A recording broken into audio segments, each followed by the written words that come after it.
Welcome back, or nice to meet you if you're new here. This is a video I'm honestly dreading to make. I really didn't want to make this, but I think it is time we finally talk about Fortnite's recent decisions regarding the game and just how genuinely fucking upsetting and terrible they are. Now, I'm not going to go into the first point that a lot of people were thinking, which is, oh, what about the employee layoffs? We're not going to talk about that just yet. I want to talk about my first talking point. Tongue, what the fuck is this, people? AI brain rot slop is coming to... Oh my god, oh my god, oh my god, oh my god, oh my god. What the fuck are we doing? I understand at the end of the day that collabs do objectively bring in more money than original content, but I'm sorry... Who asked for AI-generated collab? Who owns it? Who owns Tung Sahur, all the AI brain rots? God, I can't believe I just said that out loud. Like, genuinely, who in the fuck asked for this? Like, I'm sorry, if you're gonna tell me, oh, I'm buying Tung, whatever the fuck, I don't even care what it's called.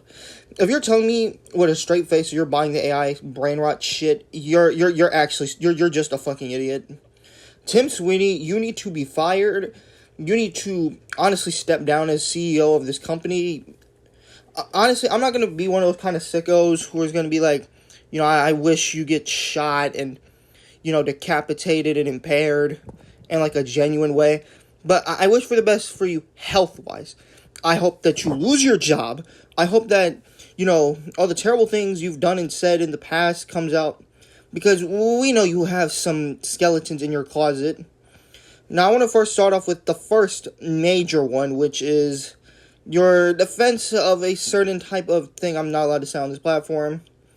Think about Chris Paul, the NBA player. He just retired. Yeah, just take his first two initials and then kind of just use your imagination. He made a tweet, and I'm going to put it up on screen right here, saying... incessant gatekeepers trying to turn literal child porn into fucking politics, which weird hill to die on, by the way, which I don't know why are you trying to die on this hill of, we shouldn't be getting on people for AI, because at the time, obviously we know what Grok was doing, making revenge porn and child porn of women and children. It's just disgusting in all honesty. Anyways, next talking point that's really why I'm making this video is the 1,000 employee layoffs that happened on this past Tuesday at the time of this recording. Depending on when this goes up or when you see it, it probably would have been, a couple days or a couple weeks after, depending on... Obviously, I don't know when this video is going to go up, but depending on if it comes up today... which would be March 27th, it's going to be, about 3 days since it happened. And this is not just some, regular layoffs of, random employees that didn't really provide significance. The guy who created fucking Jonesy was fired. Like, what are we doing? Oh my god, oh my god, oh my god. Like, we are genuinely in a dark period, honestly. People are going to say, oh, well... Fortnite's not just gonna die already. You're over-exaggerating. But at the end of the day, 1,000 people got laid off. And these are people who fixed, some of the biggest, glitches and made the best stuff that we know about the current state of Fortnite.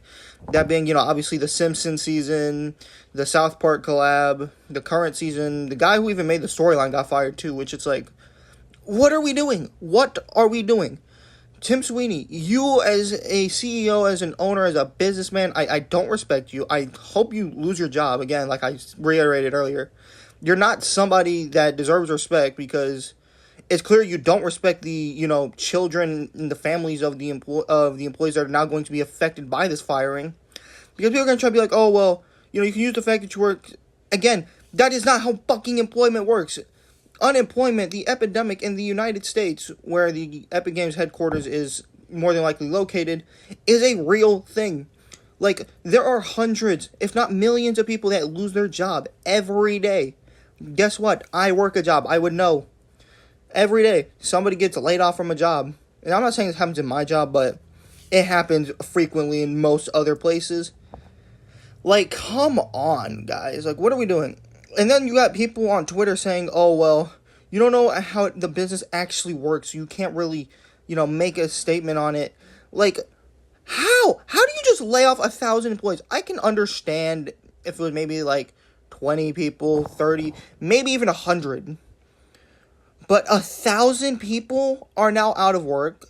There are probably hundreds of families that are more than likely going to suffer from this. And people are like, oh, well, you're just over-exaggerating it. The number's not actually that big. 1,000 people are going to be without work, without food. And I know, oh, well, you could sit here and try to pull the argument that, oh, well, there's going to be more to it. No, because at the end of the day, you have to understand that food and all this stuff that we see, it's not free. It's not cheap. Healthcare, especially if you live in America, it's not cheap. That shit costs money. Guess what? Your car payments, gas, rent, groceries, basic necessities are going up in pricing every single day. Inflation. We are in an economic recession. I hate to say it. I'm no financial expert, but I'm sorry. You guys are trying to accumulate it to, oh, well, production costs and budget cuts. There is no budget cut you need to have made to lay off 1,000 fucking people.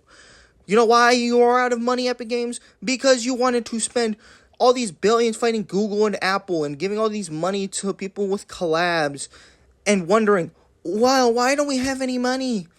Newsflash, you don't have money because you don't know how to manage money.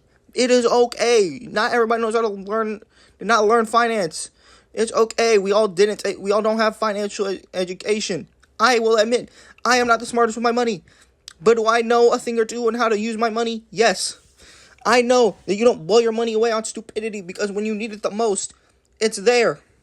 Now, those same people are now unable to pay their rent, more than likely, are going to struggle to find employment because you can say, oh, well, they got laid off, they didn't get fired. At the end of the day, these are people who are going to struggle with employment. They're going to struggle to work. They're going to struggle to eat. And you can say, oh, well, they have a hefty amount of money. That hefty amount of money is only going to last so long, and it's going to last for such a long period of time. They're not going to have, those thousands of dollars in 6 months or, the next year or two. Obviously, you can sit here and try to pull the semantic that, oh, they're going to, have money, they're going to have money, no doubt about it. But at the end of the day, they're going to run out. They're going to run out of money unless they don't find future employment at a different company. Especially in the gaming industry, it's never more about, making the best product anymore because it's about, what can we sell that'll make us the most money. At the end of the day, I understand these are companies. They want to profit. It's understandable. I work for a company, people. I know how business works. But to sit here and lay off a bunch of people because you're lazy and you're not entitled. Tim Sweeney, you, instead of cutting yourself, you chose profit over passion. There are, we could sit here and say all the jokes we want. Oh, Nintendo, they're so sensitive and, they won't ever let anybody use Mario or Zelda. They're so protective of their IPs. Yeah, we can say that. But you know what Nintendo wouldn't do? Lay off 1,000 employees, because the guy, when the Wii U was not selling, the Nintendo owner sliced his salary to pay his employees and get more people. When the WWF was failing in the mid-90s, what did Vince McMahon do? He didn't just get more money. He went and he hired people to help him. And yeah, sure, Vince McMahon probably isn't the greatest example now, but I really didn't have any other examples for this one. But really, it's just an unfortunate situation, and my heart goes out to all the families that were affected, all the children that were affected, the people that are going to be affected by this. And another thing, the V-Buck prices, please revert that shit. I don't understand why 2,400 V-Bucks is $22 now. 800 V-Bucks is almost $10. What the fuck are we doing? And the battle passes? Why? Anyways, I really don't have anything else to say for this other than, man, this just sucks. It's upsetting to see. And I love you guys all so very much. No, have a great day.